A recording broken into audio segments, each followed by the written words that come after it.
ମୁଁ Lingaraj Panigrahi Union RSETI Gajapati ଆସିଛି। ମୋର ଆଜିର ବିଷୟବସ୍ତୁ ହେଉଛି selection of right type of small in mushroom cultivation. ଛତୁ ଚାଷରେ ମଞ୍ଜି ବା ବିହନ ବା କେମିତି ଚୟନ କରିବା। ତ ଯେତେବେଳେ ଆମେ ମଞ୍ଜି କିଣିକି ଆମେ ମଞ୍ଜି ପ୍ରଡକ୍ସନ୍ ସେଣ୍ଟରରୁ ଆଣୁ, ଚାଷୀ ହିସାବରେ ଆମେ ଦେଖିବାକୁ ପଡ଼ିବ ମଞ୍ଜିଟା ଠିକ୍ ଅଛି କି ନାହିଁ। ତ ଦେଖିବା ମଞ୍ଜିର ଯେଉଁ କଲର୍ ସେଟା ସିଲ୍କି ହ୍ୱାଇଟ୍ ବୁଝୁଛି କି ନାହିଁ।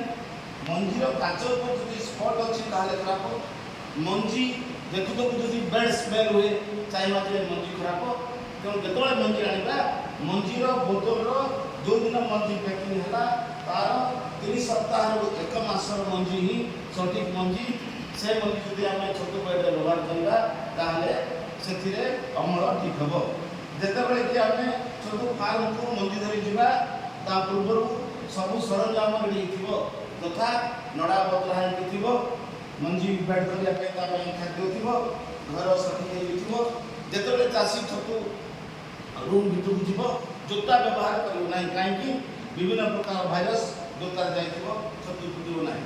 ଛତୁ ବେଡ଼ରେ ଛତୁ ପକାଇଲା ବେଳେ ଛତୁ ଘରଟାକୁ 2 ml 10 ଲିଟର ପାଣିରେ 2 ମିଲିଗ୍ରାମ ଫର୍ମାଲିନ୍ ପକାଇକି ସ୍ପ୍ରେ କରିବା, କିମ୍ବା ବ୍ଲିଚିଂ ପାଉଡରରେ ସ୍ପ୍ରେ କରିବା ପାଣିରେ, କିମ୍ବା ନିମ୍ ଅଏଲ୍ ଆମେ ସ୍ପ୍ରେ କରିବାକୁ ପଡ଼ିବ। କାରଣ ଛତୁ ଫାର୍ମ ଭିତରକୁ କୌଣସି ଭାଇରସ୍ ବାହାର ଯିବାକୁ ହେବ ନାହିଁ।